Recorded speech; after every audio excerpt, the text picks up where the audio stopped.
that LeVar Walker Show, where the real ones talk and the wild thoughts go. We laugh, we cry, yeah, we let it roll.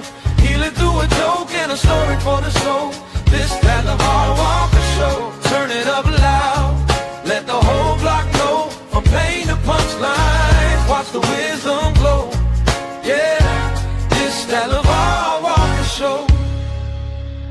Oh yeah, you turn scars into skits, old wounds into bits. Every call in, every friend feels like Sunday once again. From the grind to the glow up, glass half empty, you pour more up. You take the weight we hold below and lift it on the LeVar Walker Show. This that LeVar Walker Show, where the real ones talk and the wild thoughts go. We laugh, we cry, yeah, we let it roll. Healing through a joke and a story for the soul. This that LeVar Walker Show. Turn it up loud, let the whole block know. From pain to punchlines, watch the wisdom glow. Yeah, this that LeVar Walker Show. Hey, some days heavy, some days light. You still find a way to make it feel alright. When the world's too loud, when the bill's too high, I press play, hear your voice, and I remember why. This that LeVar Walker Show, where the real ones talk and the wild thoughts go. We laugh, we cry.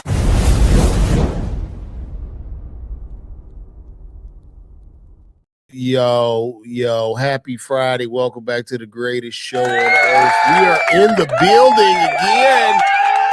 Happy Friday, good people. Happy Friday. It is LeVar Walker Show podcast. We up, you know what I mean? Hope you guys are having a good day. Hope you guys are going to have a good weekend, man. Yesterday, me and the wife went out. We just had us a little meal. We went out there on the Beltline in Atlanta. Shout out to the Beltline.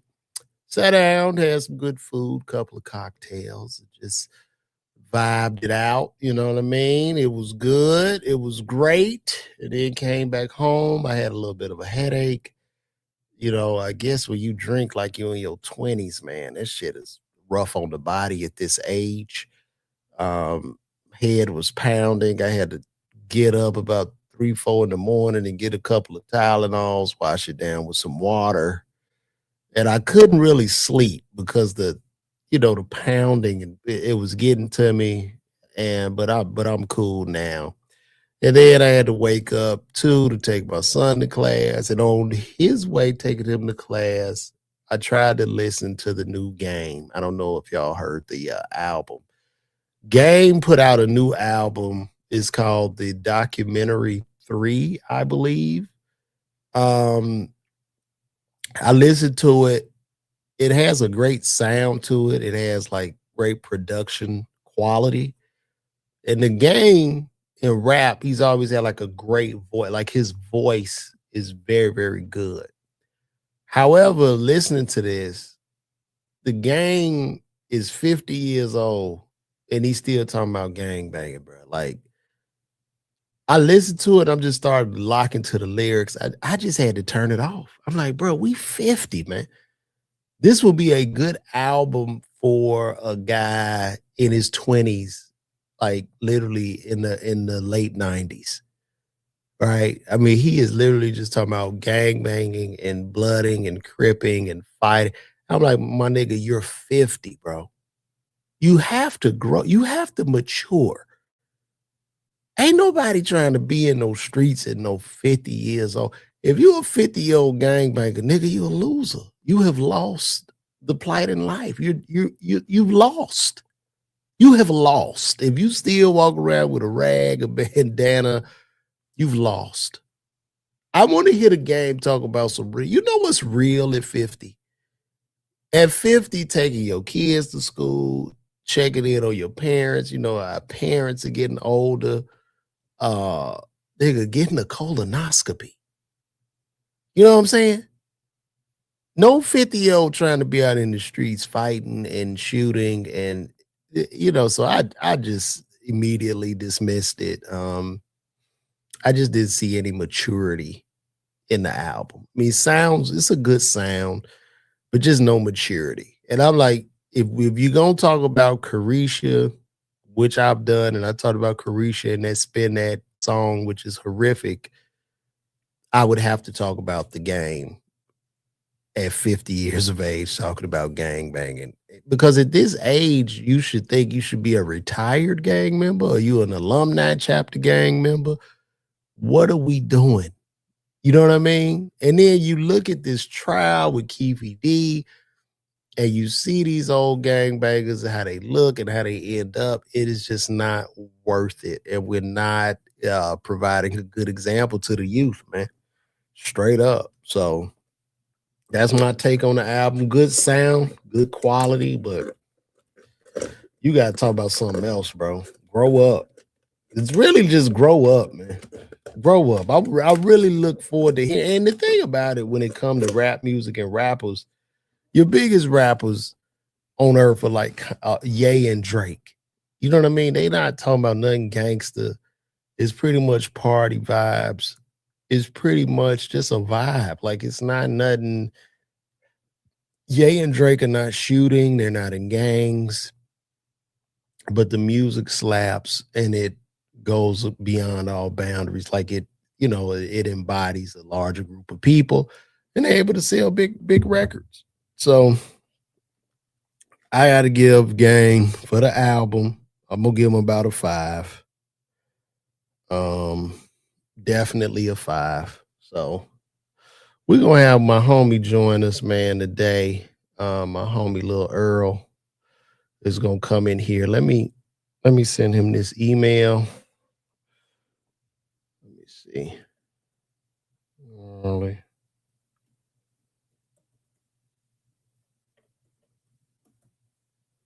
I'm gonna send him this and get him on here. But we gonna vibe today, man. I still been watching that Keefe D trial. It's not a lot going on today. If y'all want to talk about something, shout out to everybody in the chat. Who we got in here, man? Extra Convo. Good morning, El Solo. Ojo was happening. Harvey Lee in the building. Easy 24K. I see you. Next Level ITAC. I see you too. And also, y'all know I made that announcement. I will be on the new show produced by Martin Lawrence. Martin Lawrence is producing a new show along with Joe Coy called Martin Lawrence and Joe Coy is producing a new show called Pass the Mic. Your boy will be on Pass the Mic.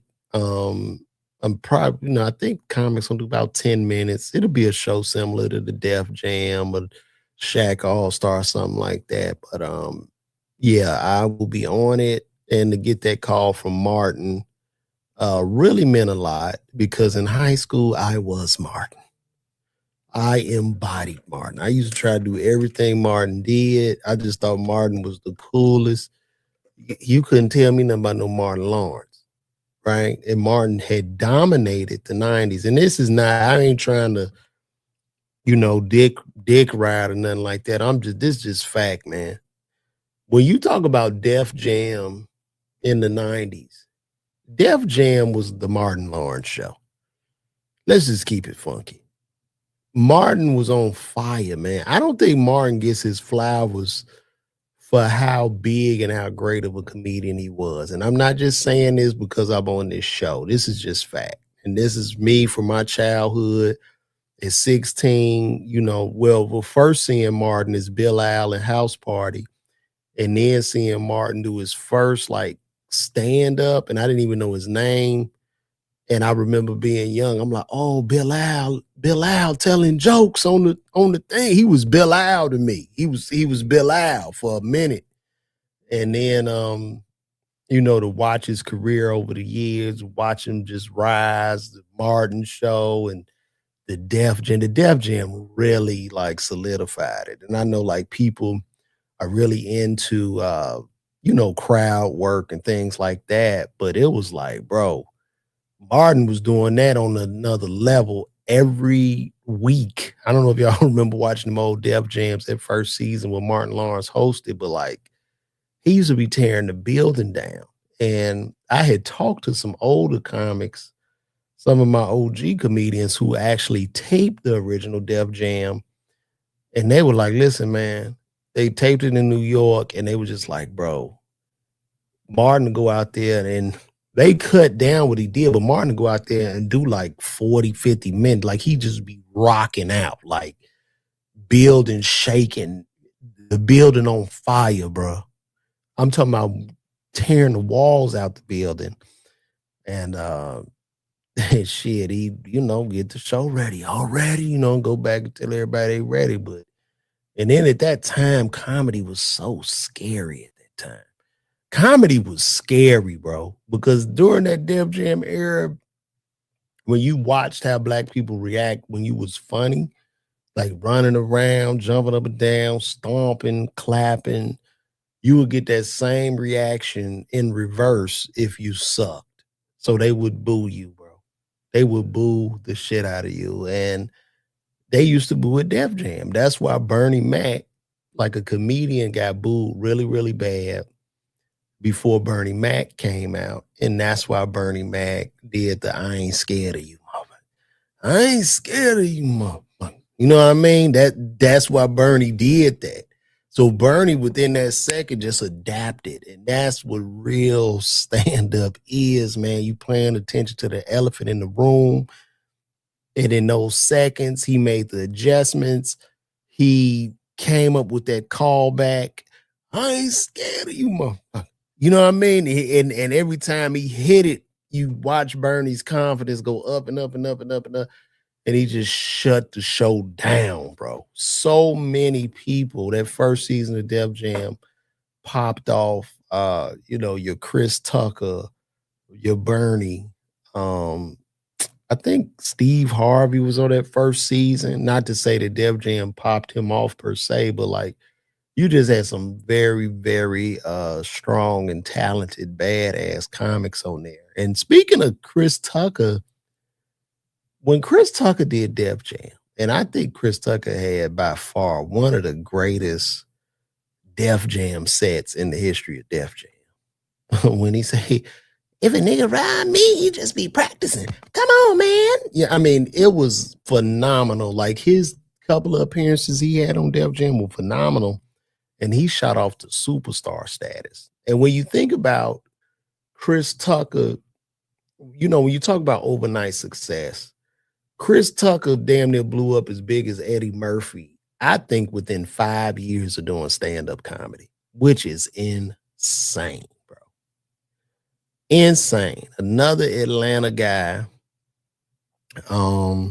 in Chris Tucker. And so many good comedians have come out of Atlanta. And I think Atlanta is due for like a documentary or something on comedy.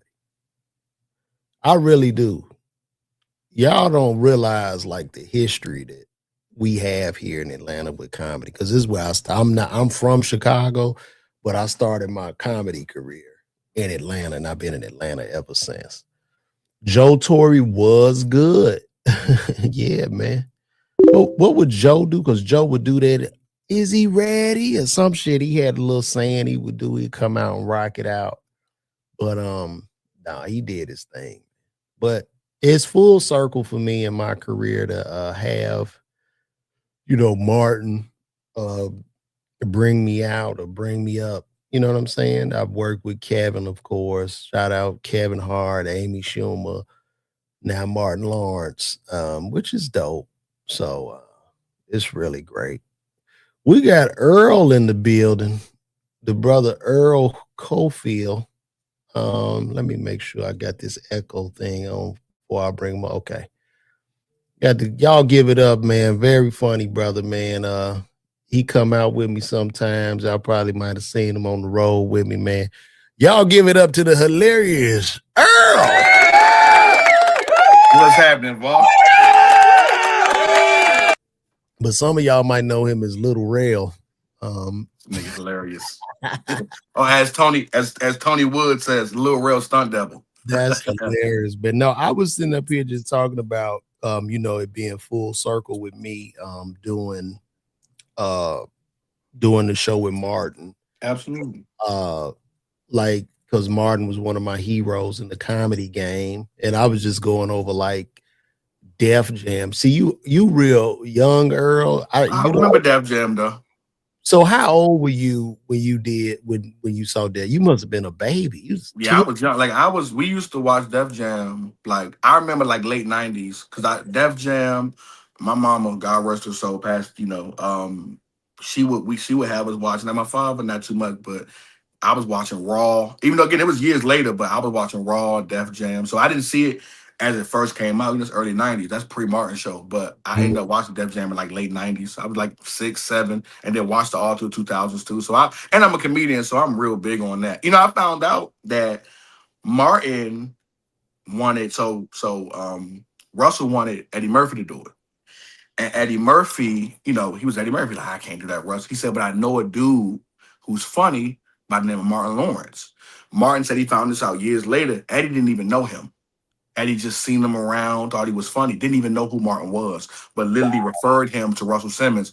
And when he found out that story, he thanked Eddie years later, like when they became friends, like, yo, like, I appreciate that. Because he didn't even know. Again, he didn't even know. Imagine the man that helped you kind of get your career started in the sense by, giving you that push to Russell Simmons. And then that's your brother-in-law. I have to push back on that story. That's not all the way correct because Def Jam was made for Robin Harris. That was the original. Yeah, that's the original. He died, and maybe they asked Eddie to do it. And he's like, nah. And then it went to this by the Martin mouth. He said Eddie was one of the people who referred him to Russell Simmons about Def Jam. Yeah, and at that time, you know what I mean. And I was telling them this on the show. Martin was magical, bro. That shit wasn't Def Jam. That was the Martin Lawrence show. Yeah, he didn't care. And look, Joe Torre was great host. You had great hosts. Nobody was like Martin though. But they wasn't fucking with that damn Marty Marr, man. He was out there cooking. And Robin Harris was Martin's mentor. Oh yeah. Well, no, Joe was really close to Robin. Mm-hmm. Joe, I've talked to Joe Torre about his relationship with Robin Harris. That was his man's, bro. Like they was together all the time. Martin turned down a role of Pookie in New Jack City because Robin Harris had died around the time and he didn't want to do it no more. Like his heart wasn't in it. He had to take a break from comedy for a little bit. Oh wow. Yeah, he had got the role of Pookie, went to the studio, did it, killed it. They was like, Martin, you did, and then Robin Harris died, he declined it, and they ended up, giving it to Chris Rock. But he was the original Pookie. He auditioned and everything and got the audition. Killed it. They loved the way he portrayed it. I'm thinking about Robin. I think he would have killed that because I'm thinking about Martin playing a crackhead, with him, with how animated he is, those expressions. Yeah, he would have been a strong fucking. It would have probably been kind of like if you remember Gator. You remember Samuel's crackhead. He dancing and shit. Gator was. It wasn't. I know it's supposed to be a serious movie, but Gator was funny. Gator was funny, but the crazy part with that Gator shit, nigga, Sam was on crack for real. Like that nigga was a crackhead. He was just coming out of rehab playing that. Sam said he was on set and he was getting some of the what they call that again when you on set when you getting the food. Damn, the craft service. He in craft service. He said the producers and them was like, "Hey man, get out of here! Like that food ain't for you." And he said, Wesley had to stop and say, "Nah, man, this is Sam. He's one of the actors." They said he looked like he just came out of crack. They said, "Get out of here! Shoot!" He killed that shit, bro. Oh my God, Jungle Fever, man, that's a classic. That's a classic. You know what? When I think about Jungle Fever, when I think about Bad Boys, when I think about Menace to Society, even Juice, you know what they all had in common? Mm. These were all movies by very young directors. Oh, they were all in their 20s, bro, like making these big films. And I have to ask the question, where are these young directors at? Like, where are these new voices and these new influences? Well, I think back then a lot of studios were willing to take a chance. And if you know they get kind of like what Jordan Peele did, and even like now, if I'm not mistaken, the director of Obsession, he ain't that old, but you was getting more chances back then, and then once you hit, but nowadays, because we know what the industry is now, if you ain't certified, look at the phone ringing. If you're not really certified, you ain't getting the chance for real. Man, I gotta turn this shit off. Yeah, that's my homie Nick.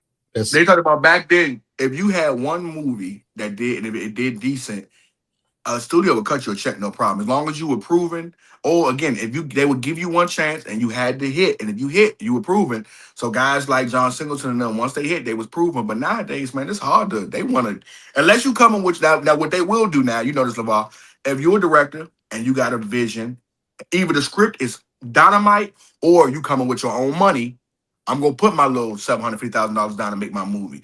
Cause they said Obsession could cost less than $1 million. When they made Red, when they made Get Out, that was like $2 million if I'm not mistaken, 1.5 or 2 million. Unless you coming with your own money, they'll let you, cause your money, so we ain't no risk. And then if you hit now, I'm gonna give you the big bat a la Jordan Peele when you do Us and when you do Nope. But a lot of times, unless you got your own money, they ain't taking no chances on no young directors. Well, I think like this last was Odyssey. Like, who was the YouTubers that had this built-in audience and they made this movie and they did big numbers? It was some YouTubers that did a movie. I think that's the Obsession, if I'm not mistaken. Obsession. I gotta look that up. That's the one with the girl and because they cost less than $1 million. It's when you watch the movie, it's well done, but it's not too much scenery, so you can tell it didn't cost that much, but it was well shot. The acting wasn't terrible, and it was a hit. That thing did numbers, and it got traction off of word of mouth. Some of the best movies, they get the traction off the word of mouth. They're a movie that drop in theaters, you go see it, everybody talking about it. It's now normally their numbers, their second, third, fourth week it get bigger and bigger. Most big movies that first week, like Michael, is big, and then it starts dwindling down. But the movies who get word of mouth, that first week be small, and it shoots up. But Obsession is the one you're talking about. And that girl from Obsession, she now playing Rogue in the Marvel series. They got her playing Rogue in X-Men. So she out of here. Bro, Obsession was produced on a budget of $750,000. I told you how much it costs. Yep. $495.6 million worldwide. Worldwide. Yep. It was crazy. Simple concept. I don't know if you've seen it before, but a spoiler alert. Simple concept. It's about a guy who goes to an antique shop. He gets these Make-A-Wish candy that you break and you wish. The girl that he likes, he's just friends with her, right? So the night that they go out to eat, whatever like that, they go to a party, they leave a party, he drops her off home, and he wants to tell her and confess his love to her right then and there, but he's scared to. So he tells her, before he tells her, she walks off and he breaks the candy and says, I wish you, he said, I wish you love me more than anything in the world. And she began to be obsessed with this man. So much so, it's a scene in the movie where he goes to work like a dog. She stands at the front of the door. He goes to work for an 8-hour shift. He comes home. She has defecated on herself sitting in the same spot. Yeah, to a point where he comes home and it's like a dog. A dog will sit at the door for you for a whole shift. She sits at the door. She's defecated on herself and everything. She had never left the door while he was out at work the whole time. That's how obsessed she was with this man. It was crazy. I got to see it. Crazy. Is it still in theaters? Yeah, no, I don't think it's theaters no more. It's on Peacock right now, if I'm not mistaken. It's on Peacock right now. I'm gonna stream this. I'm gonna stream this when I get out. Peacock. It's crazy, LeVar. It is crazy. It's crazy. I don't take no more scenes, but it's crazy. But yeah, it's on Peacock, if I'm not mistaken. So Earl, before you got on too, the game, he just dropped a new album, Documentary 3. So listen. Boy, T.I. out here doing platinum, and everybody want to get back in the rap game. It's up T.I. can do it. Man, I'm gonna say this, and I said this earlier. I was listening to it because I take my son to school. I'm driving back listening to it. Is it good? The production quality is stellar. The sound is great, and then the game has he has a great voice for rap. But my gripe with the album was, bro, you 50 talking about, nigga, it's all about gangbanging at 50, my nigga. Look, I'm gonna be real with you. He did an interview a couple years ago, like a year or two ago, if I'm not mistaken, where I think it was the Breakfast Club, and he had the ski mask on the whole episode. I said, yeah, he's out of touch. This nigga's out of touch. You are in your 40s with a ski mask. He did a whole interview with a ski mask. I said, yeah, say my type of person. And man, I just say 50. Like, I mean, hell, if you 45, I just round up. How old? Absolutely. How old is he? Like, it is insane. Let me see the game. Let me see how old this dude is. He 46, bro. You 50. 46, man. Your math is past 5. We add up. We round up. And it's black men. And Earl, you in your 30s. I'm 49. I'm gonna be 50. Well, I'll be 49 September 10th. I will be 50 years of age next year. I'm a true Generation Xer. But at 50, bro, I just want to, live my dreams, take care of my family, make me some money. You know what I mean? I don't want to be in the streets fighting and gang banging with niggas. It's almost cartoonish for what it means to be like a black man. Like, you putting this shit out like it's the early 2000s. My nigga, you're 50, bro. Our parents are aging. When you hit 50, your parents up in age. Your health, you got to watch your health. This is a vital time. Like, I need to be doing more exercise. I got to watch my colonoscopies. Getting the colonoscopy. I could have a fucking stroke. This nigga's talking about gang banging and fighting, and you talking to other 50-year-old niggas that you're not tough, my nigga. You might be, and you could be a tough nigga fighting niggas, but it's like, bro, diabetes is beating your ass on the inside. It was like when, I think the reason why T.I. did so good is because, like, if you listen to this album, it's his age group. It's like a nigga who done lived life. It's about a nigga who done lived life. I got my resume. Now I'm out here. I'm still good enough to do it. But it ain't about, I'm shooting a nigga back. No, and then mind you, in today's era, y'all kind of fuck with that. Back in the day, even when I was growing up, when I was in my early 20s and my teens, being a gangster or being it was something you wanted to do. Nowadays, kids want to be streamers, man. We don't want to we don't even want to be rappers no more. We want to be streamers. The kids don't even, bro, like, they making so much money streaming. Who want to be on the block selling crack and holding packs, bro? Like, being tough. So, and to watch a lot of the older guys or guys from my era, like, just hold on to this shit and to act as if this is like glorious, so these are the glory days.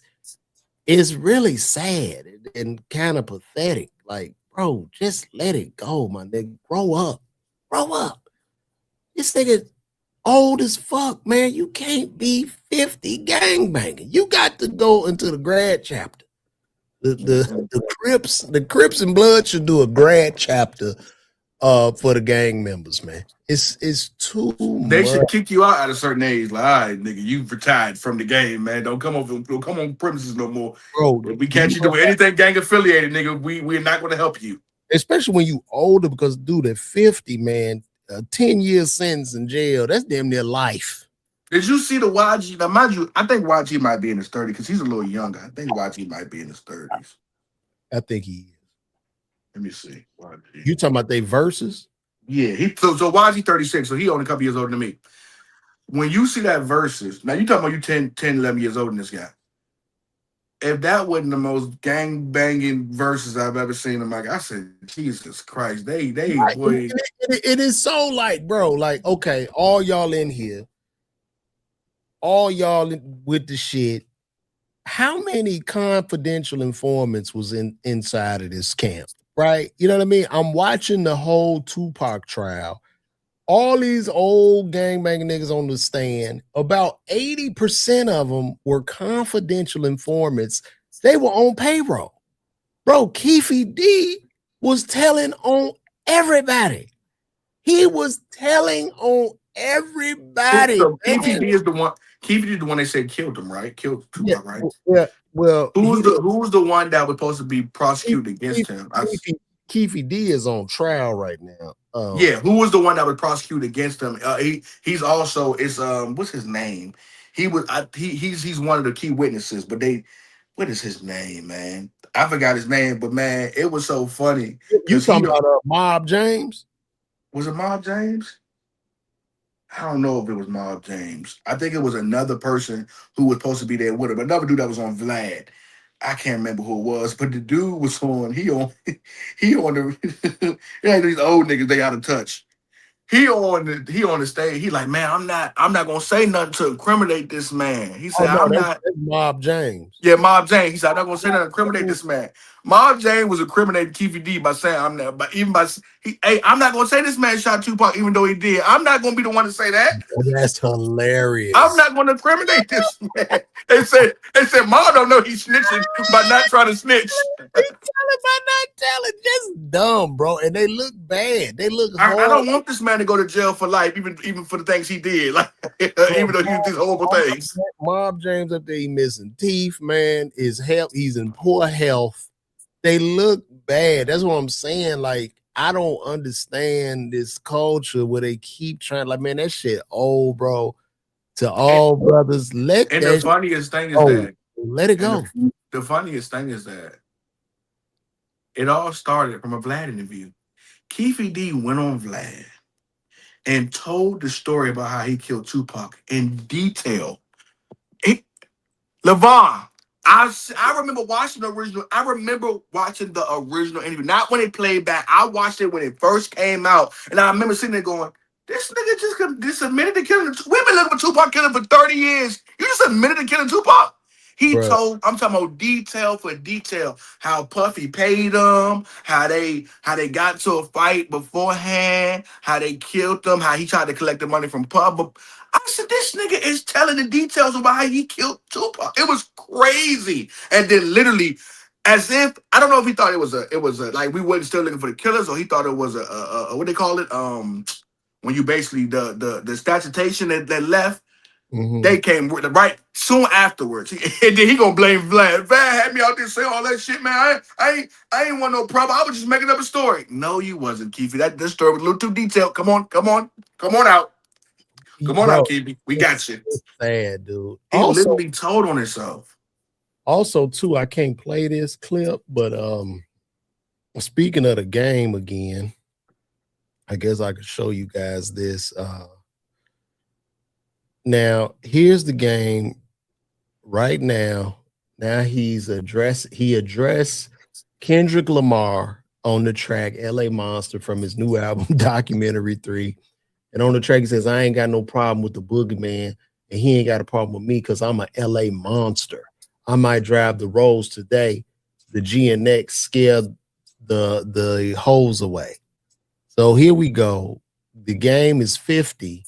And we trying to beef, but man, come on, man. It ain't even about beef. And when that beef was going, this is be sad to me. When that beef was going on, it was crazy. You know, everybody, oh my God, Kendrick going at it. I remember Game and Rick Ross trying to find a way it was so sad, like trying to find the scraps, like, oh, they beefing. Let me get in here too. First of all, these are two of the biggest artists in the world. Can y'all sit the fuck back and let them do what they got to do? God, Game looks so thirsty. Like, oh, they over there party. I want party too. No, this ain't your party, bro. Just sit back. I just don't know. That was 2 years ago, Lamar. Why are you still talking about Kendrick? Bro, look, a lot of these rappers, like the old gangster rappers, look like, you know how when a stripper get old, she the old bitch in the club, and she come out there, nigga, still thinking she bad. In her mind, the bitch is bad. In her mind. But she come out there, nigga, got a, her belly stretched out from C-sections, and she smoking a cigarette on stage. It's just nasty. It looks nasty, bro. Or the ones that, like, you be out late at night in the city, and them old prostitutes, you want to have a good time. You be like, man, can you get away from my car window, please? You try to have a good time. Earth would be 90, 72. I mean, you want to have a good time. Not with you. Get away from my car, man. I'm trying to get some gas. And when I tell you, I literally try to have as much empathy for guys. The music business is rough. you know, when you built your whole career on that and you try to reinvent yourself at 50, it's very, very hard. You know what I mean? Especially if your paper ain't right. I'm And about to you, say if you're doing it the right way, it can work. We seen Jay do it. We just seen Ti do it. But we just seen the Clips do it. Niggas forget. I know they look young. The Clips are in their 50s too. Maverick and Mav and Pusha T are in they damn in their 50s. They got to be mid 40s to 50s. They just got a Grammy. Killer Mike 2 years ago got a Grammy. If you true. do it right, cool. But I remember when 2 Chainz made his resurgence. But if you try to be a gangster, you look like that Drewski skit. you look bad, bro. You look bad. Like, let me see. Somebody said something. Narcoleptic say that ain't beef. He's saying the same. Boogeyman a monster. We call monsters the boogeyman. Same thing. I don't know, bro. Somebody say his new name. Hey, his new name is Game Over. That's a good joke. That's a good bit. That's a good bit. That is funny. But to my man to say the whole boogeyman thing though, Kendrick was labeled the boogeyman because of what he did. It's like, you know, Kobe the Black Mamba, like, and also Kendrick is at a stage where like the level of boogeyman that Kendrick is, the game ain't that level of like Kendrick is like Kendrick. Let me tell you something. Kendrick damn near took over LA. Like every person who ever came from LA was ever anything about LA came to that pop out. Like Kendrick has that love. Kendrick has that fame. Kendrick ain't trying to be nothing he ain't trying to be. The streets say Kendrick is fly. Kendrick ain't like I'm the best to do. No, we think Kendrick is one of the best to do it. The game is like an old nigga who trying to get in on a nigga who's younger than him time and step into his lane or step into his spotlight. Man, move aside. You had your time, hated 11, the underdogs on top. You should be at the stage now, so either you own a record label or you somewhere chilling with your kids and shit. Game still trying to be. Ain't nothing worse than the old nigga who still think he a young nigga.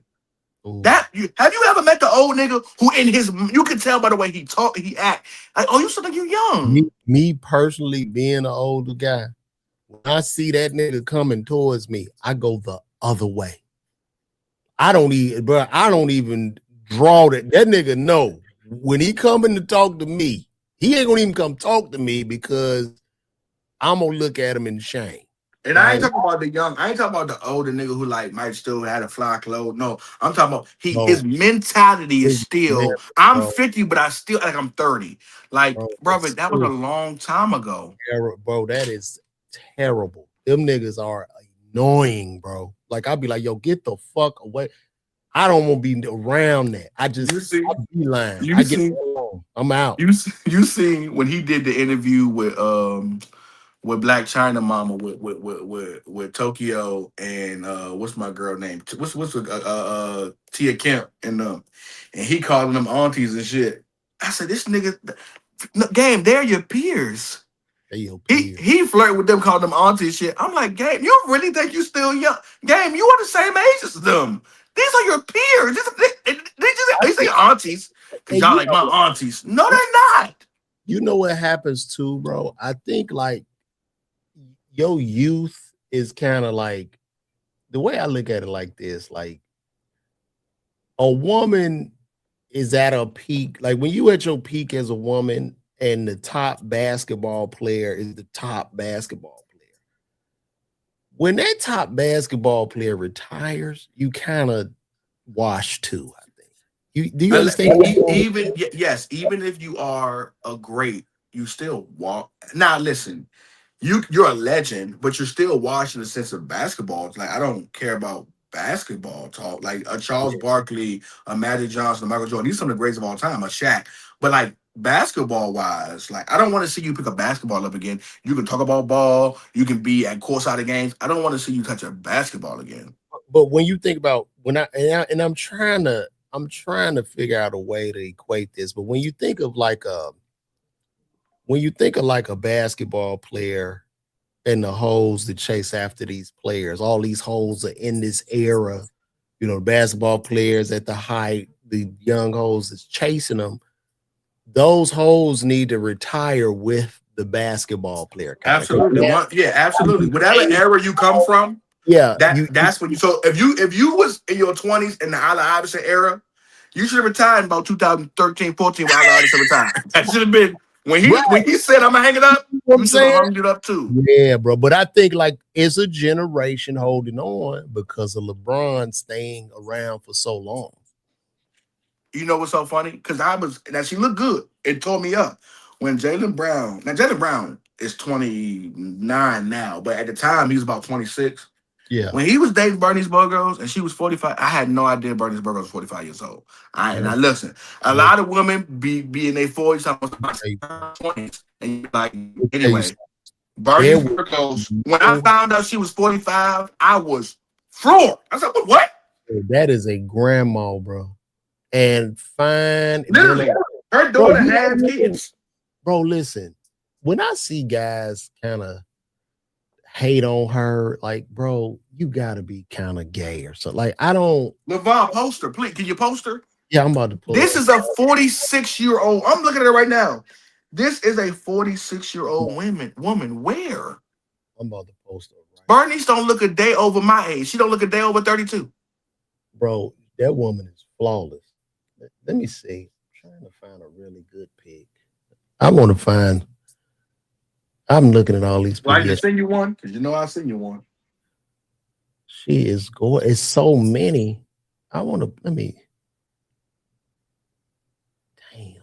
Hey, and who put her on the map? Wasn't it Drake? Because I think Drake was with her.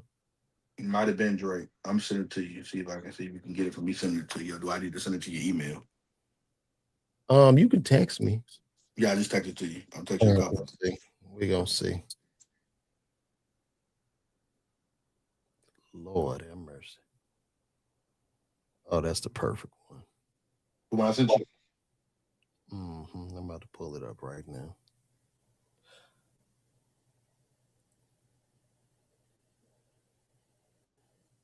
Yeah. We'll pull it up.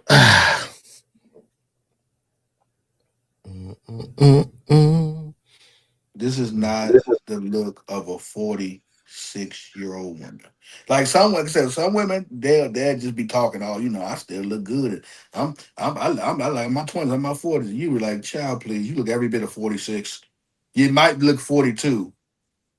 But this woman is, like you said, she's flawless, LeVar. Look at that. Look at that, bro. How you as a man? How as a man? Yeah, I posted it. Now, aesthetically, this is a beautiful woman. It's a good. That's a 46-year-old.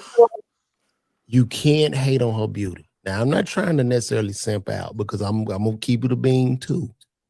She's still a bird. Okay? Oh, absolutely. No. Have you ever heard her talk? This is a beautiful girl. Bird. Flawless beauty. But a bird. You're looking. I've heard her talk. She's a bird. Like let's keep it a bean. You're looking at a Ferrari with no motor or transmission.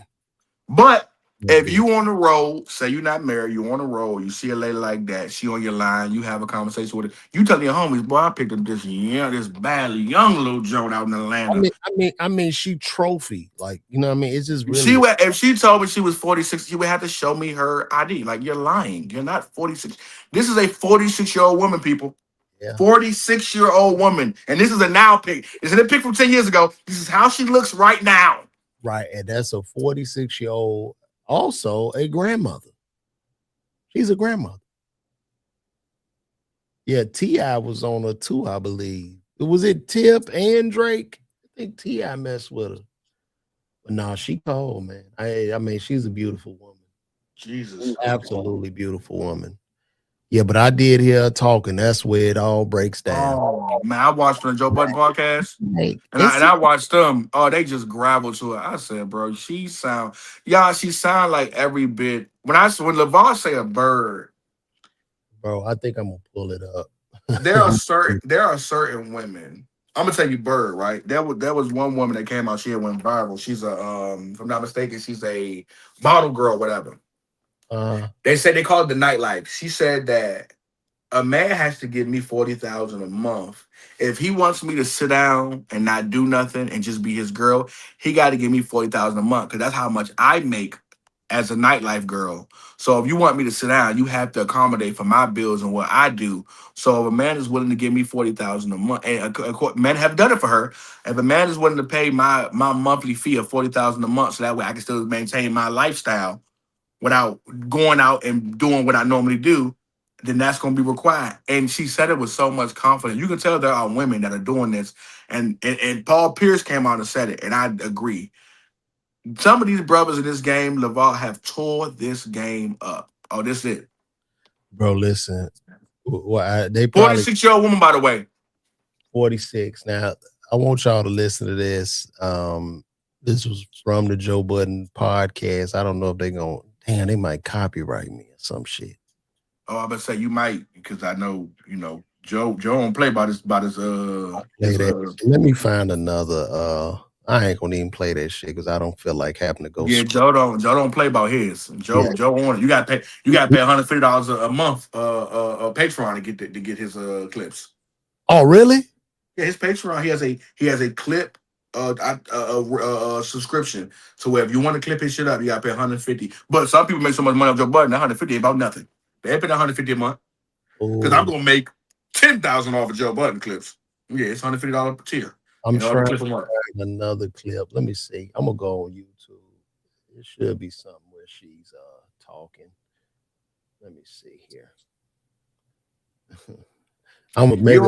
I could do Breakfast Club. They not. Yeah. You don't know a woman is that old until she start doing old shit, and you realize, oh, you older. That body, I don't give a fuck how fine you are. Them organs gonna be 46. You might look 30 on the outside, but them organs is 46. No, that's crazy though. Bird. Big Bird. Big Bird. The biggest bird. I'm trying to see. Let me see. Here goes something right here. This was 10 months ago. We're gonna describe God. I haven't seen this, but you just listen to her talk. Let me see. 40-something-year-old woman, by the way, guys. Yeah, y'all. This is wait a minute. I'm trying to find a smaller clip they got. You just need to hear 2 minutes or a minute of her talking. Here we go. Go from running. Yeah, let me pull this up. It's embarrassing. He got the sponsorship. To fully staffed. Hey, the feed, Lavar. Hey, Maestro. Hi guys, I'm back with another video. Shit, I'm sorry to say. Just because whatever I did to enhance my body, that's me. I pay for that. Okay? And it's just like, don't hate. If I look good, you're like, hey, that girl looks good. Well, you won't recommend the doctor. No, it's not. It's not. No, I'm not keeping no secrets. I don't. I had a shape, one of those art shapes. I said, I want to look like that. I need to look like that. I'm playing it. I don't care. I'm about to play that shit. I ain't tripping. This is fair use, guys. I don't know. The shit is out there. I'm playing it. Let me see. Listen. On a slow night. This shit is like. Here we go. Yeah, you can hear it, right, Earl? Yeah, I can hear it. Yeah. All right. Here we go, y'all. Watch this. 30,000. Was how much? 30,000 On a slow night. on a slow night. What was a good night? Ooh. What was your best night? Yeah, Bernice, knock My it the fuck best off. night, my best night was my birthday. Every year, I only bartend for 3 years. I only said 3 years I was gonna be in here, start my clothing line, and I was out, buy my house, and do what I gotta do. You know, and that's what I did. And I make sure I give you the bottles for $250. The bottles cost $350. Okay. So, what you gonna? So I'm gonna hustle. Right. You don't gotta tip me. You don't gotta give me the tip right there. You tip me later down the line, like throwing money. So I was smart, you know, and I just build a relationship with the people in there. So on your birthdays, you made a Wait a minute. The bottles cost $350, and you get her $250. You just paying her, so she's stealing the bottles. All bottle girls do that. But I want you to understand. She's stealing the bottles. But that ain't the thing. Bernice wants a grown man and a logical human being to think that on a slow night as a bottle girl, just giving out bottles and bottle service, she made $30,000 on a slow night. But I mean, she famous though. You don't think like it's no. This is before the level of fame that she is. But even with the fame, LeVar, hey LeVar, don't you be a bird too, nigga. Bro, I don't care how famous you. Again, LeVar? She's a slow night. She make 30,000 a night. Nigga, some of the hottest comedians and artists in the world ain't making 30,000 on a slow night. What are we talking about right now? Yeah, that's on a slow night. I was making 30,000. LeVar, again, on a slow night. So when shit is boring, it's moving. You know what a slow night is, nigga?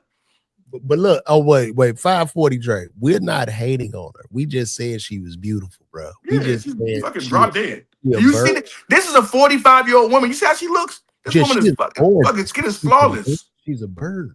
Okay, so let me see. A little bit more than 30. On my birthdays, I made like 60, 65, 70. Birthdays is, and I don't do too much. I used to be covered with a whole bodysuit on. I ain't gonna hold you. I ain't gonna hold you. What? She's fucking Respectfully, like Bernice made the worst drinks. that shit was trash, right? Bernice, niggas was just at that bar. Look at Bernice. The finer the bartender, the worse the drinks are. Yo, niggas didn't care. Fuck up that pineapple juice. Yeah. But my problem is with that, you can get out of it now, nigga. It's gonna be too far. My problem with that is that like that is not a real story. Like I believe she got paid. You didn't make 30,000 on a slow night. On a slow night. Like you didn't make 30. Now listen, just passing out bottles. No, you didn't. Now listen, I got a homegirl, won't say no names, when we was in LA. She was doing those private parties. She would be a bottle girl for the private parties. She would walk away with, and me and my dog used to be like, what? She was getting paid. Beautiful girl. She's now chill, got a baby now chilling. But at the time, we talking about a couple years ago, we in LA, she would go to them parties and she would make like $3,000-$4,000. So look. But those were like high rollers. You're at an underground gambling situation. You got high rollers in there. And she said some of them might give her a tip and do a little pat in the ass, something like that. But she was realistic. She didn't act like, I was just no. But you had high rollers. They in there playing with hundreds of thousands of dollars. So you might walk away with $3,000 or $4,000 a night. Yes, 30,000 a night being a bottle girl on a slow night. Do you know how financially free she would be? I mean, first of all, it don't make sense, LeBron. You know it don't make sense. Like she said, the bottles were $350. And she's stealing the bottles, basically selling them to people for $250. So even if she sold 10 bottles, that ain't number $2,500. So yeah, it's the math is not mathing, and it's crazy. Or maybe just some dumb niggas came and they just, hey baby, 5,000, just giving them, throwing money out, but it's ridiculous. It's just ridiculous, man. But hold up, here's my problem though. I believe she made 30. And so if you're watching this, I don't think she made 30, but you didn't make 30 just giving out bottles. I'm not saying nothing else. I believe, LeVar, you know this, you're a man, I'm a man. It has to be something that's for the service. If I pay you $5,000 for something, I'm not paying you $5,000 just to look good. You have to do something for me. So if somebody could have paid a certain amount of money to her one time, hoping that it might help them for the next time. And once he realized that, he never paid it again. But if you're telling me on average you made 30,000 on a slow night and you were just a bottle girl who, as you said, was fully covered up, that's not realistic. Again, I know girls who've made a lot of money in this industry, but they don't just serve bottles. And you know what I'm talking about, Bob. That's real. No. That's fact. That's fact, bro. That's fact. Well, anyway, moving along, man. It looked like, gosh, man, Diddy just can't catch a break. It looked like they're trying to implicate him in the murder of Pac now. I mean, they say if you watch the documentary, post Percocet said earlier you would leave all your chicks and cut all your hair for just her to touch one of her bottles, just touch one of her bottles she's selling. And look, Percocet, for brothers like you, that might be true, but for brothers like me, nah, man. I've been in the game for a little minute. I've been doing this since I was 18 years old, man. I'm not. There's no woman. There's no woman's looks. You will leave your chick. Hey, no, bro. Ain't nobody give a man. Ain't nobody. Yeah, they don't know. Hey, look, Lamar. They don't. Hey, God bless you, bro. If he even did that, 90, she wouldn't even respect him. Women don't respect no shit like that, bro. You know what's so funny about this, Lamar? Listen, I'm in a relationship, but I've been with some beautiful women in my life. I can't say I don't know Bernie and Virgos, but you know they've been beautiful. You know what's so cool about beautiful women? What's so crazy is, you know, after you do what you do with them, even you get to that stage where you have, you know, intercourse like that. Once you wake up, it just be like, oh, I did it. I accomplished it. That's it. Yeah, you like, okay, this is it. Yeah, this is it. Oh, got it. I got it. You don't feel like entertaining no more. You just ready to go. Once you accomplish that achievement, you go, okay, well, got it. All right. Well, yeah, there's nothing, no mental stimulation, no conversation. Like, what the, you know what I mean? It's like having a blow-up doll or some shit. They are literally, women like Bernice are, because you have to finance their lifestyle. Women like Bernice are like, and I will tell you, because I tell all my homegirls this, because I got homegirls who dated ballers and athletes, and they will tell you, most women will tell you, you can have a dude paying all your bills, but it comes with a cost. Mm-hmm.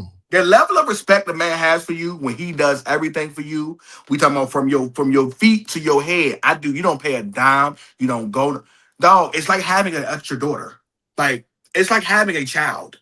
Yeah, bro. If you coming home, you working your ass off, this bitch just sitting up, like that shit is, you know, I pay out most of the bills in my house, pretty much majority of them, but I don't mind because me and my wife been together for so long, and I met my wife back when neither one of us had nothing. You know what I mean? But for me to be out here, your wife, I'm pretty sure, treats you like a man. Oh, absolutely. But for me to be out here like let's say I'm divorced or something, or I'm dating in my 50s, and I just got some 28, 30-year-old bitch just laid up, like the fuck. And let's say you got the bread, LeVar, you coming, you got 10, you make $10 million a month from writing, the role, all that. 10 million a year, man. 10 million a year. LeVar, you can guarantee LeVar for 10 million a year. If you a nigga spending a quarter of that money a year on a woman just to have her on your side, you look crazy. And if I'm your homie, I'm gonna tell you how crazy, bro. You look like a loser right now, bro. What you doing?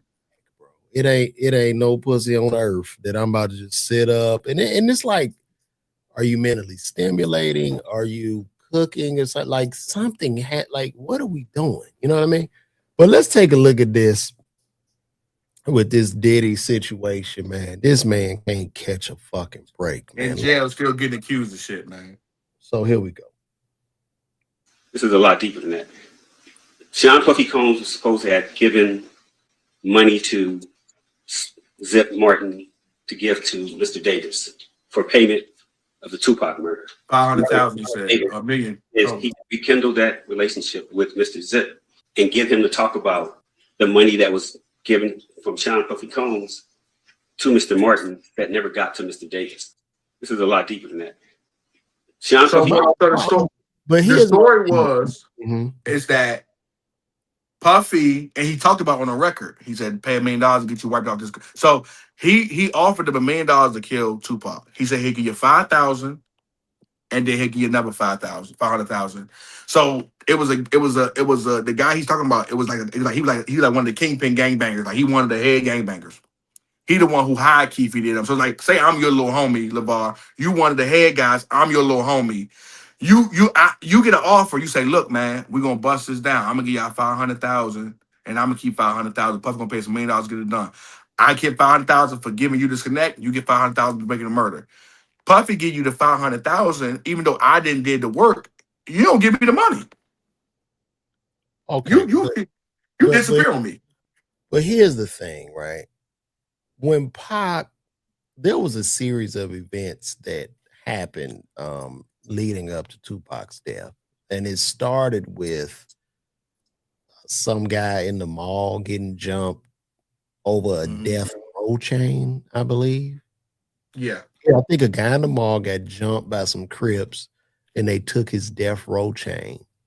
And then Pac and them see this guy, Baby Lane or somebody, and they jump on him at the casino.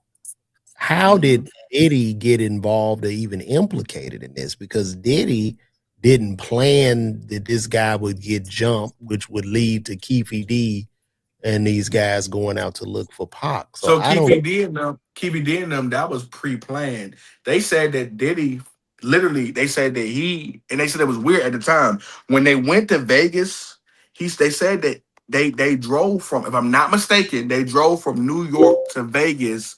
Nobody caught flights. So Diddy and them flew out there, but all the basically people that he basically paid to be out there, he drove them. They didn't catch flights. And they said it because they didn't want no attachment. So they drove in cars over to Vegas. The Keefe D situation was already supposed to happen. They said Tupac getting into the fight made it even better because it looked like a nigga was retaliating because you jumped him. That was just happenstance. Keefe D and them was already pre-hired $1 million to kill Puffy. That's what the story is. Kill Tupac. And they were supposed to kill Tupac and Suge Knight. So, and then what was the reason Diddy wanted them taken out? What was the reason? So apparently it was just that Tupac, them shitting on his name, and like he was, Diddy being real sensitive, and apparently him and Tupac was cool, but then he started shitting on him and not fucking with him. So they was trying to get Tupac out the way because they was fucking up the money with Big and shit like that. So that's what it was supposed to be about. Kind of like I need the competition to get out of here. That's basically what it was supposed to be about. Again, this is all allegedly. Super allegedly. Let me make sure I say that's all allegedly, but that's what the story goes. So, well, I'm looking at it now. It says the alleged motives behind Sean Diddy Combs wanting Tupac Shakur killed stem primarily from the intense 1990s East Coast, West Coast hip-hop feud, personal disputes, and claims made by figures involved in gang investigations. While Diddy has consistently denied any involvement and has never been charged with Tupac's murder, several key factors and allegations have shaped the narrative over the years. The Quad Studios shooting in Paranoia. Tupac was shot and robbed in 1994 at Quad Recording Studios in New York in November 94, while Bad Boy record artists, including Biggie Smalls and Diddy, were upstairs. Tupac came to believe they had advanced knowledge of the ambush or orchestrated it. Bad Boy vehemently denied this, but the incident turned personal tension into open hostility. Escalation of the label feud, 1995 to 96, when Suge Knight bailed Tupac out of prison in late 1995 to join Death Row Records. The rivalry between Death Row West Coast and Bad Boy East Coast turned into a high-stakes commercial and street war. Tupac released hostile diss tracks, most notably Hit 'Em Up, explicitly targeting Biggie, Puff Daddy, and Bad Boy, heightening tensions and threats to personal safety. Gang ties and security concerns. Death Row aligned itself closely with the mob Pyru Bloods, while Bad Boy hired security with ties to the Southside Compton Crips. Yeah, they was bumping. The friction between the labels frequently played out through real gang dynamics on both coasts, creating mutual fears of physical retaliation. The Bounty. Dwayne Keefe D. Davis, a member of Southside Compton Crips, charged with Tupac's murder, alleged in police proffer sessions and interviews that Diddy offered $1 million to kill Tupac and Suge Knight. Former LAPD detective Greg Kading documented these claims in his 2011 book, Murder Rap. According to Kading and Davis, the motive would have been eliminating a perceived existential threat to Bad Boy artist and brand. Wow. Everything I just said, right? Yeah, that's crazy. Everything I just said. So that was the story, and apparently because they didn't kill, it was supposed to be $1 million, but because they didn't kill Suge Knight too. He gave him $500,000, and the guy who basically was the middleman never gave that money out. He got the money from Diddy and never gave it to Keefe D. No. Do you think they're going to implicate Diddy or put him on trial over this? It's going to have to be a significant amount of evidence. So they have a significant amount of evidence to do so. Yes. I think if Keefe D admits to doing it and say Diddy paid him to get some time off, that could be bad for Diddy. That's crazy. If he takes a plea deal and says, "Look, I'll tell you, this, that, and third about Diddy," and he got any conversation, any record of it, yeah, they could get bad. But it's going to be very difficult because, first of all, Von Zip is dead, and you have to prove it. Yep. You have to prove it, right? They're going to have to prove somehow that there was an exchange of $1 million between Diddy and Von Zip. Now, the only thing about that is when they get to investigating, and as you know, they will dig into them court records, into them bank records, and they will go back far. They will go back to every bank transaction you made since 1981. And if they find anywhere near a $500,000, they can link that shit to. It could get bad. It just depends on how bad they want to prosecute Diddy, how bad they want to get this thing in motion, and how bad they want to take this thing to trial as far as getting Diddy involved. If they want to do it bad enough, they will do some digging. But I mean, I think it's so long. You can say it would have to be a significant amount of evidence, and I think Diddy's done enough. I don't think they're gonna get him for this. I doubt it. You don't think so? Yeah, they don't get Keefe D if you don't tell word for word that you did it on fucking Vlad. You would have spent the rest of your life as Tupac killer and nobody would have never known. Your ass decided to tell motherfuckers the story in detail of how you killed Tupac. And the reason why he got prosecuted and why the police end up looking into it is because he gave details, LeVar, that was so high. Like, even investigator was like, it's stuff that you talking about you shouldn't even know about because we didn't release to the public. When you start talking about stuff that's like that ain't no public knowledge, it's like, oh, you know something. No, that's real. That's real. He was the way he detailed the story. Like I say, it's stuff that Alexia was there that night. You shouldn't have known about. True. Keefe D is Keefe dumb. I can tell you that. But this is something that might ring true to you. Or you probably have a little bit more understanding because you're younger than me. Little Durk. Is Little Durk, will he beat this? Will he get out? No. Is he cooked? He might be cooked. Durk gonna probably do life. Durk got text. This is the craziest thing. LeVar, if you send me to go do a job, you're not gonna rent. The car that I go to the job in is not going to be rented from a rental company in your name. He was doing the stupidest shit. Like, he was just doing shit. They got so much evidence on Durk. They got testimonies of him like talking to certain people about it. Like, Durk was just moving like a street nigga. The one of the main guys who's one of the main basically testifying against him. Is in detail about certain things, taking a plea deal. You gotta be careful with the guys you roll with. Durk might be cooked, man. And he knew listen, Durk saw it coming. That's why he tried to do the J. Cole, oh my, like you tried to do the hip hop anthem of peace, but it was too late, brother. They got you dead to rights. Damn.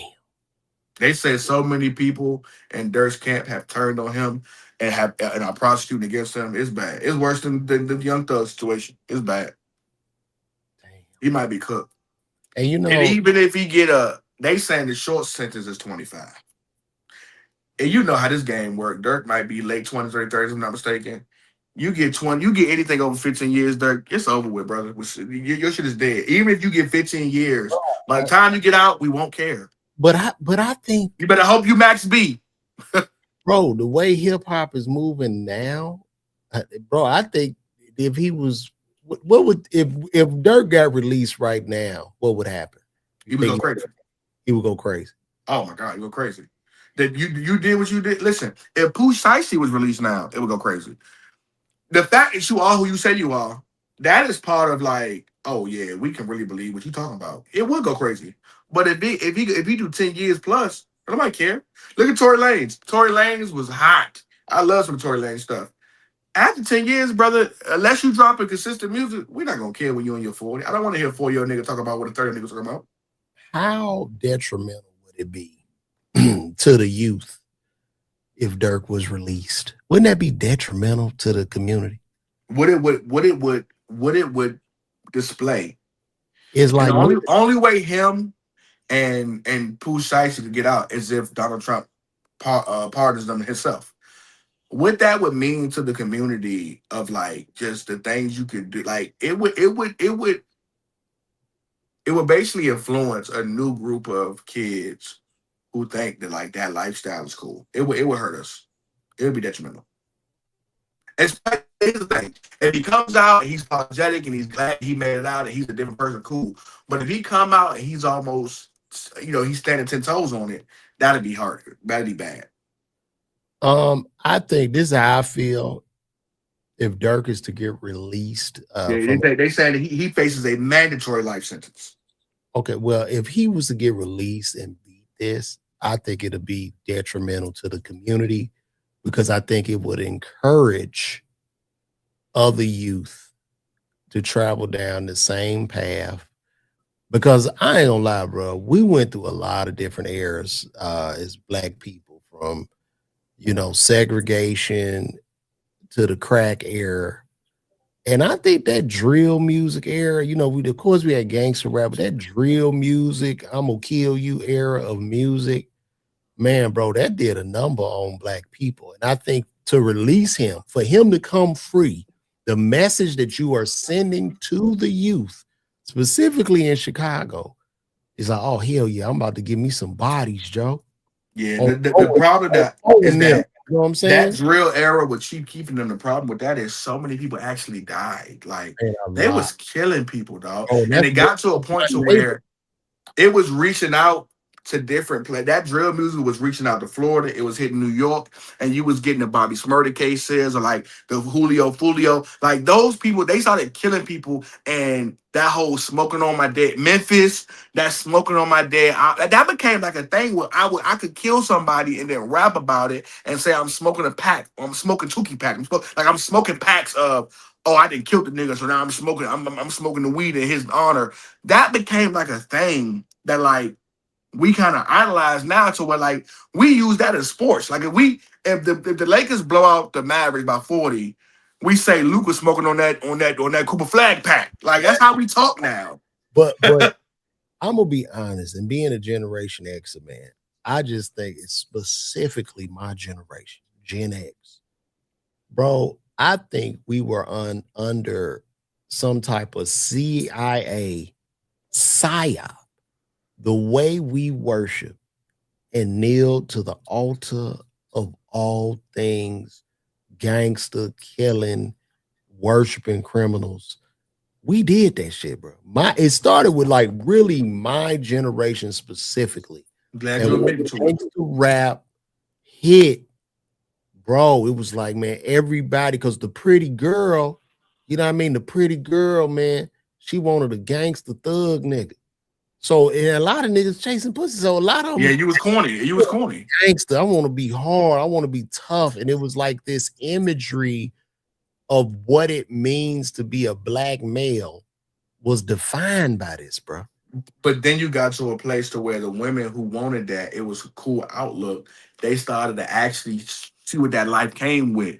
So now, when you're a Jennifer Lopez, you dating a Puffy, but now you involved in the shooting. Once the women started to see that, like, oh, I can get time for being your ride or die. Like, oh, I get prosecuted for being with you in these. They moved away from that. They moved to the baller because you don't have to worry about that. And like I said, the streamers now, a woman can date a streamer who making just as much money as an NFL guy or a rapper, and I don't have to worry about he not getting no crimes, none of that. I could date this streamer, get the same type of money I would get from a baller or a rapper, and I have to worry about 10 times less of the what comes with this lifestyle. Bro, I'm gonna say this, bro. I went to Simeon. So I went to Simeon. Oh, you went to Simeon?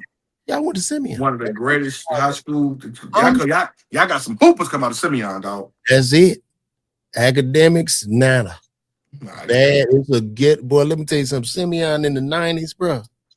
bruh, lean on me.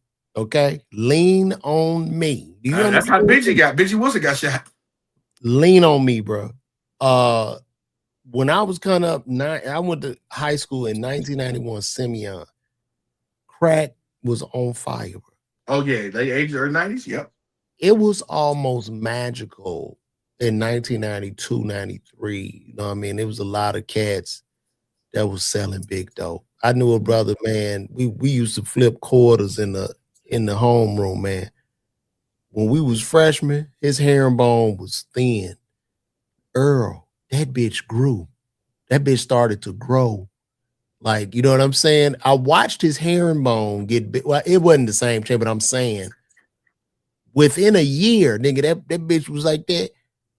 That chain got that goddamn big. We had the big bone. He got the whips. He got the mink coats, nigga. To see a 15-year-old balling like that, bro.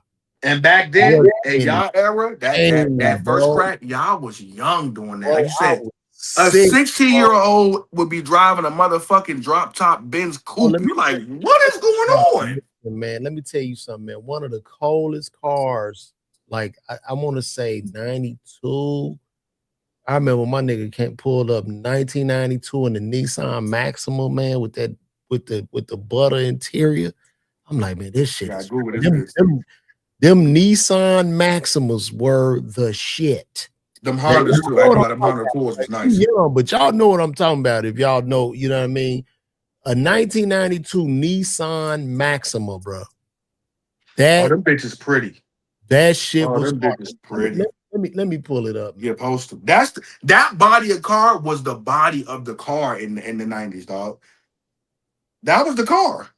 That was the car with the drop top roof. Wow, Oh yeah, that was the car. Let me see. That shit beautiful. I remember him pulling up. I think it was like a black one with the. If you get one now, that'd be cold today. That's a nice old school today. Bro, I know the 94 Honda Accord. Them shits was fly, but this Nissan is fly. Man, I don't see niggas pull up with all kind of shit. Like it was this one. Let me see. Like paying less? I can't. I just wanted a picture of that. Yeah, I'm about to send it to you right now. I'll send it to your messages. That motherfucker cold, Slim. I ain't gonna lie to you. This is cold. The GXC, the SE, yeah, that shit cold.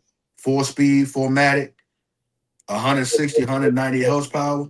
Yeah, but then you see it with the wheels on it. Like, you know what I mean? Motherfuckers had the wheels, had a kit. Oh, yeah, had them Daytons on it. Ooh, boy, that shit was nasty. What my man had in Minister Society that he stole from him? That was a nice whip too. Look at that motherfucker. No. That look. Go show the one that I sent you. You sent me one? Okay. Yeah, I sent you one of your messages. Cause that one don't look like it. Don't give it its glow.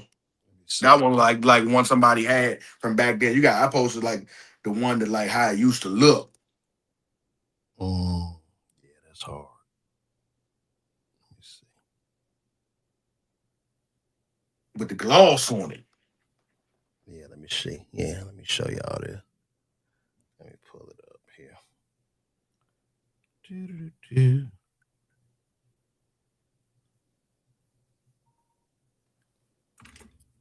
Yeah, that bitch cold. Let me see. Oh,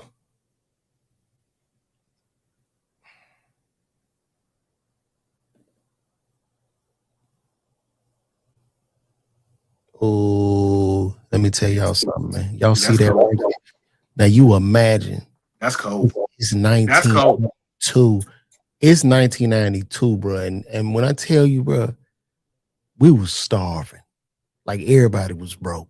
Everybody was broke. Only people that had money was the dope man. It was 1992.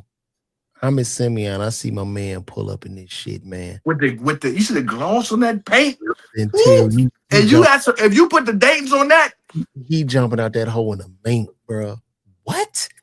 Are you kidding me? Yeah, that shit was nostalgic, bro. With the fender on the back and the drop top roof. Yeah, I remember them having the Chevys. It was insane, bro. They was getting money, man. I was like, Jesus Christ, man.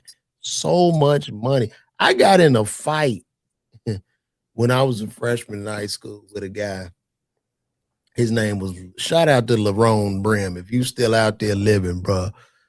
We got in the fight. We was in biology class together, and he was my biology partner. But he was a big time street nigga. This nigga would come to class, bro. We freshmen, and I'm starving. I ain't got nothing, Earl. My Jordans beat up. My shit's talking. I'm hurting, bro. I'm on zero. And bro, this nigga be coming to class, bro. He got the knot like that, nigga. I'm talking about dog. I'm talking about the Whopper, bro. Like he pull out the fucking money, man. And they pull that shit out. Dude, how they used to do? You go to McDonald's. Listen, that'd be $7.99. You ain't got to do that. You ain't have to pull out the. You got change for $100. Like you ain't had to do that to me. You ain't got to start like that. He was serving and selling dope in Chinatown as well. Man, he had all this money, man, and we was like roasting this shit, man. Bro, this I don't know what this did, but something stirred up in me. That nigga was like, nigga, I got more money than your granddaddy. I said, you ain't gonna talk about my granddaddy, nigga. And I started choking this nigga, bro. I couldn't take. Dog, he could have said, dog, I don't know what it was. That shit pissed you off. He was telling the truth, though. Bro, I don't know. That's it was the truth, nigga. That's why I bothered you, because it was the truth. my granddaddy, and look, you thought about that time your granddaddy couldn't afford something. It was like, the lights went out last week. Let me tell you something, man. That nigga, money to your grandfather. That nigga's voice changed, and he pulled that nut out. This how I reacted. Like we sit together, we roasted. Yeah. You, me, I'm him. Yeah. And then we back and forth. Your barber is, your barber, yeah, your shoes, they should, yeah. And then that nigga hit me. He was like, I got more money than your granddaddy, nigga.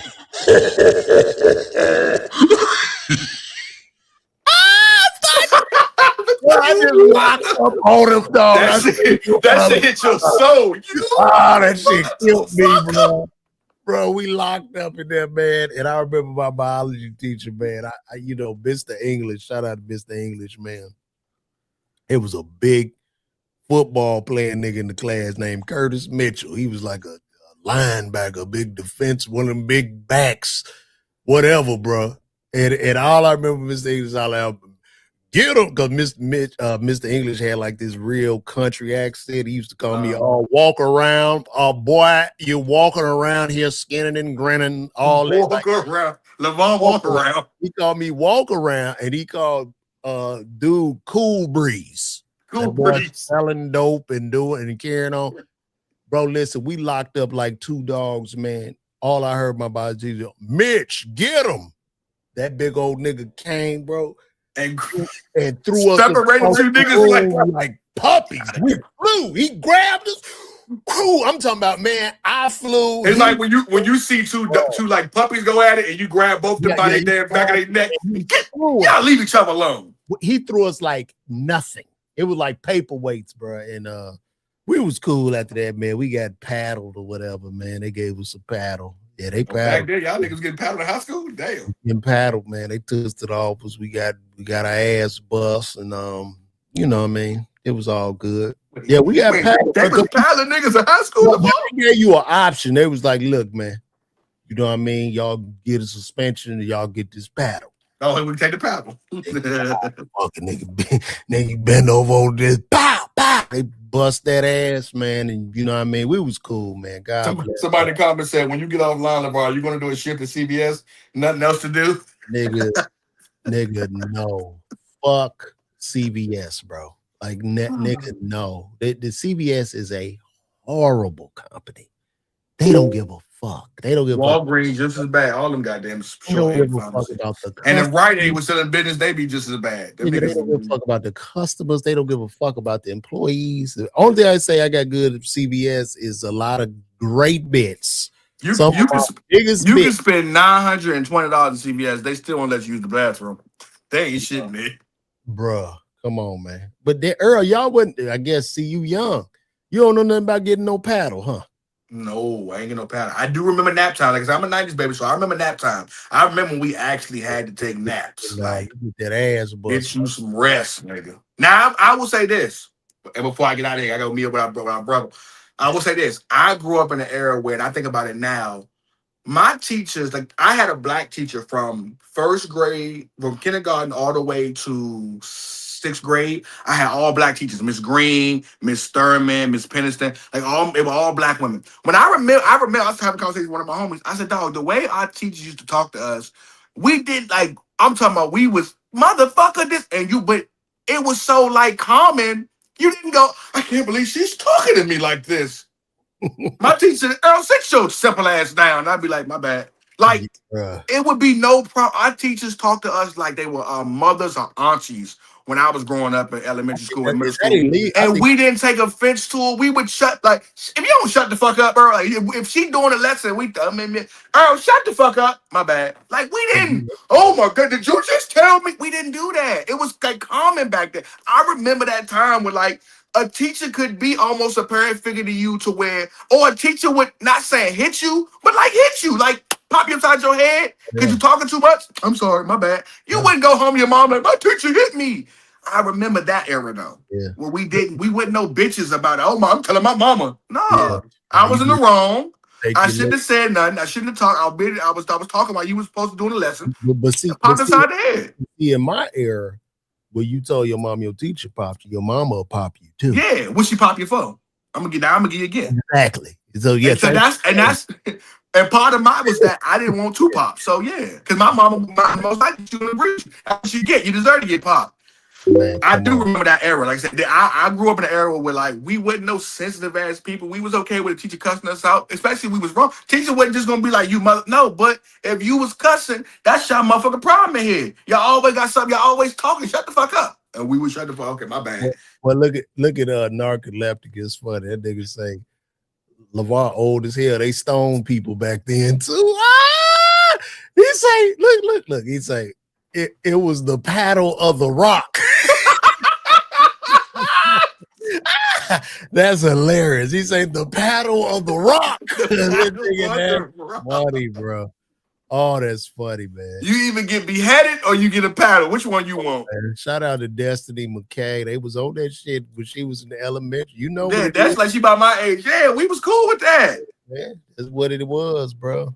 Damn, this was great. What a great show today. So, guys, y'all know I did Monday through Friday on time, 9 a.m. I was about 4 minutes late today. So the show been picking up, man. They've been coming in. Hey man, I appreciate you for having me. If you have one you want to get, man. Be on the phone. Look, I bought Earl to be on the phone for 2 hours, man. Just talking shit, man.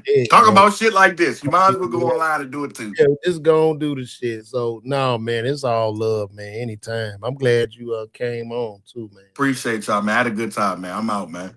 All right, brothers. Be blessed, man. Yep.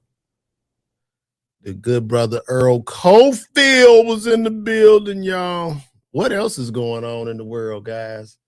Y'all know I could sit up here and be rather long-winded, and I just like to talk and vibes with the people.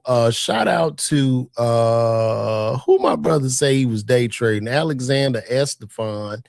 He out there day trading today, man. Send me some of that money, man. You getting all that good money, man.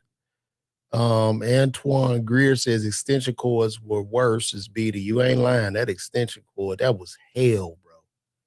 Extension cords were hell. They just cut through the flesh. It's just terrible.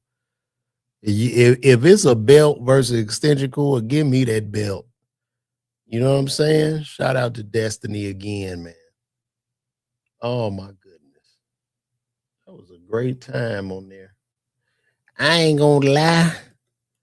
We went over a lot today, y'all. Do y'all like when I just vibe like this? I know, like, sometimes I ain't trying to put no structure on my show per se, but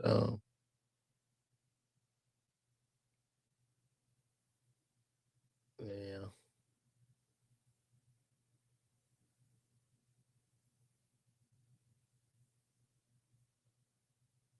Oh my God. Oh no, that's hearsay. That's hearsay. I think the Diddy putting the hit on Pac is all hearsay. I don't think they'll be able to prove that. I don't think they're going to be able to prove it. So Max B got a word for his brother Diddy. Let's take a look at this, guys. What is Max B talking about?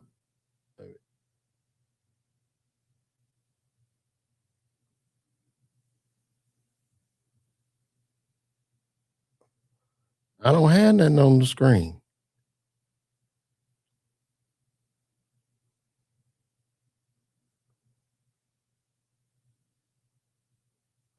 Let's see what Max B talking about, y'all.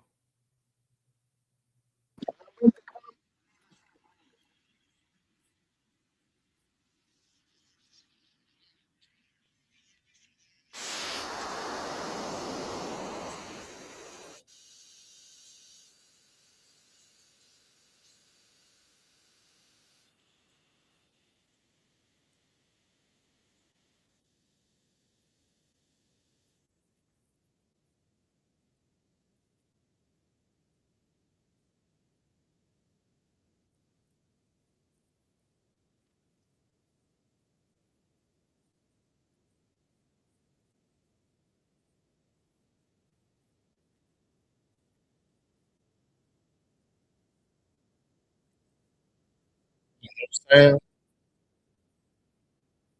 Y'all say ain't no sound, bro? What the? How y'all not hearing this? No, nah. Y'all done heard everything up until this point, and now can y'all hear me? Hold on. Y'all can't hear me? Oh, you lying.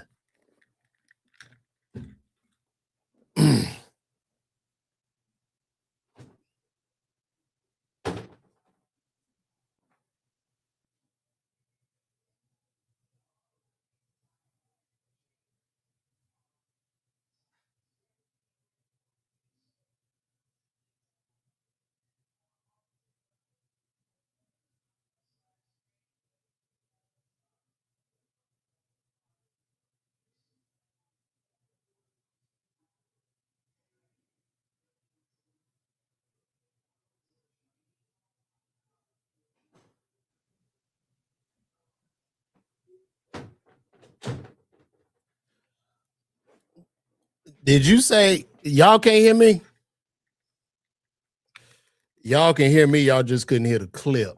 Oh, that's weird. That is so weird. The hell? Let me remove this from the studio. Let me kick it off. That is weird, bro. Yeah, I'm back. You say I'm fine. It's the video. That's interesting. Let me turn this echo off too, so I can sound a little bit better here. Take off that echo cancellation so you guys can hear. Let me try this again. That's weird. I don't know how y'all are saying y'all can't hear this. Get Puff. We're gonna pick him up off the come out. Yeah. Shout to Diddy. That's bro. He's watching me in record. So y'all still can't hear him?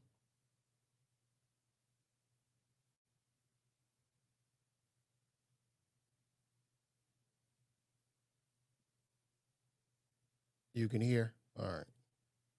Wherever he's at. I said just all the spoke to prisoners Puff are what? 2 weeks ago. Yeah? How's he doing? Puff's doing great. All right. So he's on his way, working out, getting his shit up. Paul, we gonna be there for the bro. Whether y'all like it or not. All right. I'm gonna be there for Puff too when he get out, man. Because the man was wrongfully incarcerated. And that showed that Max be a real one, man, for like, you know what I mean? Holding him down. That's dope.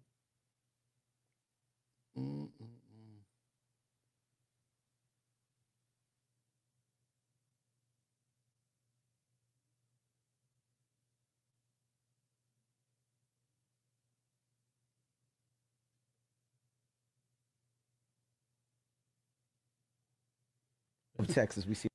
We got some news. What the hell is this about? Let me see. Some Carmelo Anthony news here. What's going on? Of Texas, we see what happened with Carmelo Anthony, and you said it was a tragedy. Yeah. What did you mean by that? Well, I've done a lot of work in the State House on justice reform, and right now we've got a system that doesn't serve all Americans equally, and we know that Black Texans have been have not gotten the justice they deserve in many cases. And you know, I'm not an expert on this particular case, but I know that there were no Black members of the jury, and to me, that's the only evidence you need to really prove that this system is not working for Black Texans. Of Texas, we see what happened with Carmelo Anthony, and you said it was a tragedy. Yeah. What did you mean by that? Well, I've done a lot of work in the State House on justice reform, and right now we've got a system that doesn't serve all Americans equally, and we know that Black Texans have been have not gotten the justice they deserve in many cases. And you know, I'm not an expert on this particular case, but I know that there were no Black members of the jury, and to me, that's the only evidence you need to really prove that this system is not working for Black Texans. Of Texas, we see what happened with Carmelo Anthony, and you said it was a tragedy. La la la la la la la la. You don't know about what, Destiny? Tell me what you talking about, dear. Let me go over this again. I got a little bit distracted. Of Texas, we see what happened with Carmelo Anthony, and you said it was a tragedy. Yeah. What did you mean by that?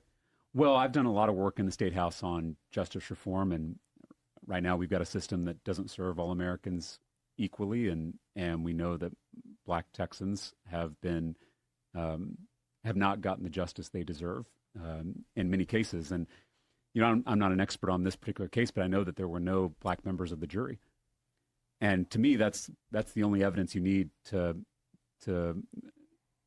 really prove that this system is not working for Black Texans. Of Texas, we see what happened with Carmelo Anthony. I would agree. I would agree, man.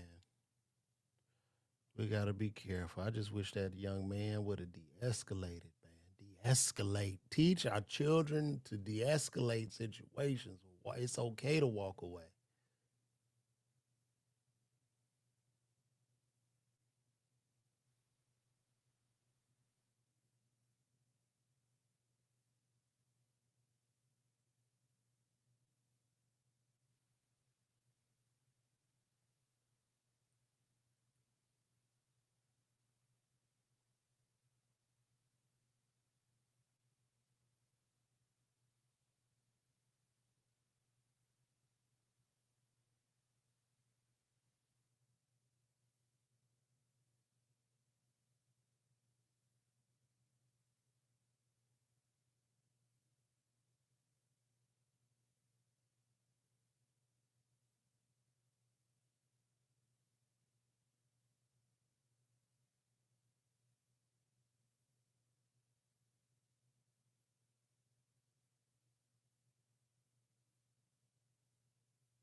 I'm about to get up out of here, guys. We've been on here like almost 2 hours. I don't have nothing else to talk about. Shout out to Percocet 360 for the jewels. Thank you so much for those gifts, brother. Shout out to you. I got to give you a... Oh, no. Wrong sound.